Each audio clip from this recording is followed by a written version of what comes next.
Hello, my name is Heidi, and today I will be discussing prompt number 2, exploring an underground economy, in which I chose prostitution.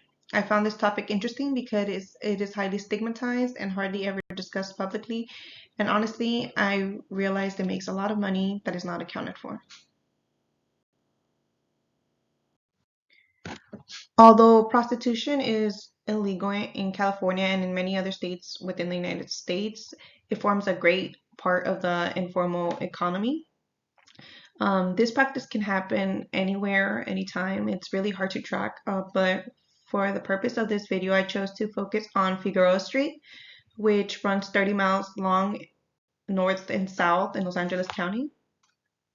And in particularly, I chose to focus on or analyze and observe 60 and 80th block.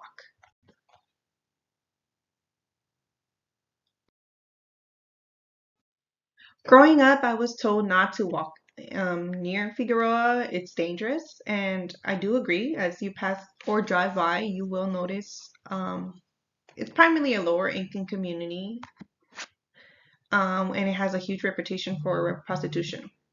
Keeping that in mind, I chose to drive and observe.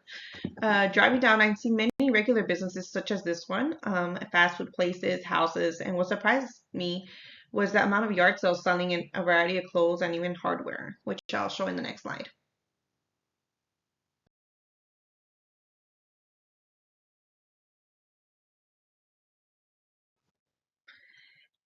As I drove here on a Saturday afternoon, I didn't see the amount of prostitutes that I'm told there is, but I did see some, and within on street corners, and a lot of them are wearing lingerie. It's obvious from their body language and their waving gestures, they're targeting the men in cars driving by, hoping they pay for sexual activity or any kind of interaction. As I drove down and observed and took pictures, I questioned why this street. Los Angeles County is huge. There are so many streets where prostitution can occur, which I'm sure there are others, but why is there such so many just on this street? And as I took a closer look, I realized there are so many cheap motels located here, which is probably one of the reasons why.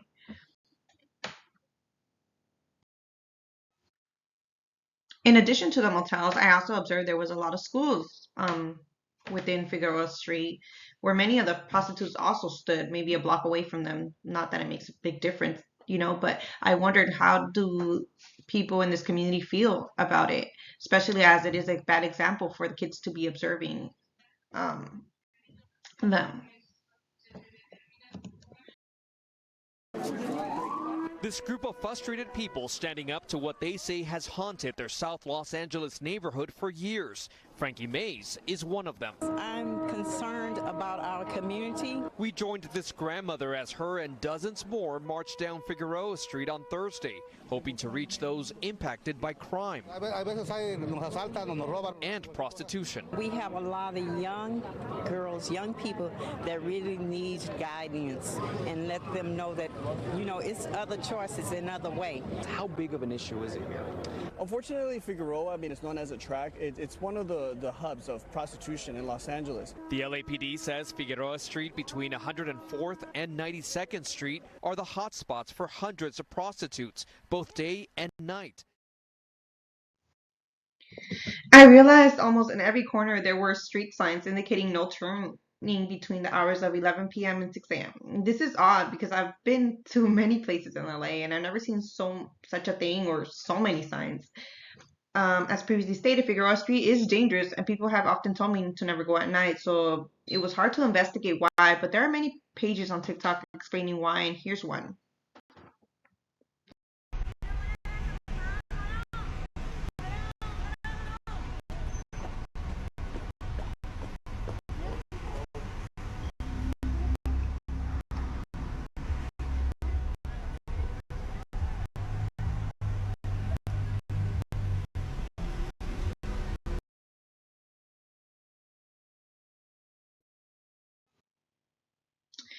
What's crazy to me is that even though these streets have signs, no turning, there is a huge amount of traffic And it's hard to tell between if it's due to the people that want to get home or the cars stopping and talking to the prostitutes and engaging with or creating business transaction.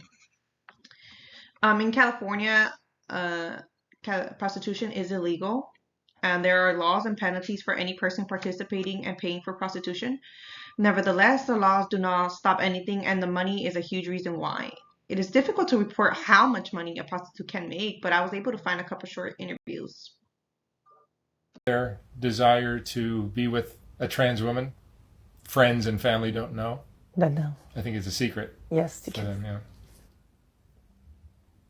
And you make good money. I think some It never stops. Like, How much do you make a day? as of now, if I work from probably like 5 in the morning to about, well, morning shift, sometimes I might split it up. I might make 6 and then I might make another 6. That's 1,200. It depends on what type of day it is. Cause every day has its days. So usually on fair, I can make about $1,500 to $2,000. But on a slow day, probably just $1,000. Through, Because I was kidnapped. yeah, but you met people that started pimping you or something like that? He was pimping. Oh, he was, okay. Yeah. Oh, wow. And rather than stopping that kind of behavior, you continued? Well, I went home after I was kidnapped and like everybody just like treated me different, And I just felt like, oh, you guys think I'm not shit anymore because of what happened to me. So since they treated me wrong, I just went back. So how old are you now? 16. 16. And do you still have contact with your family? No. Women and men who engage in prostitution belong to diverse social backgrounds, regardless of the location, sex sells, whether legal or illegal. It forms part of the underground economy.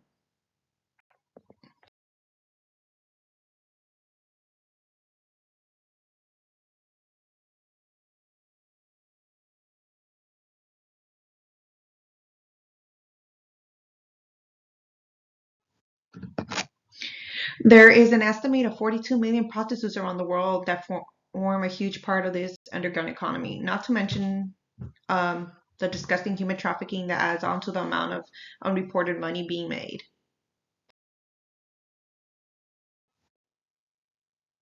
What's crazy to me is just within Figueroa Street, there's thousands of money being made in just one night or within a week. I can't even imagine how much money is made in other parts of the world, obviously depending on currency, but due to the social stigma and laws regarding prostitution, many women within this line of work do not have access to healthcare or any other form of labor laws. It's important to mention that only certain places, like for example Nevada, have legal escort services with an access to STI testing. The informal economy includes all sorts of jobs that aren't part of the formal organized system. This could be things like minibus drivers in Africa or market sellers, and in other forms, illegally speaking, prostitution.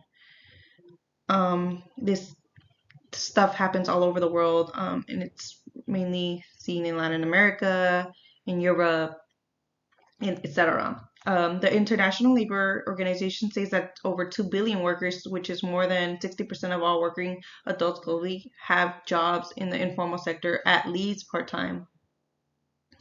The informal economy is everywhere, but it differs a lot from country to country.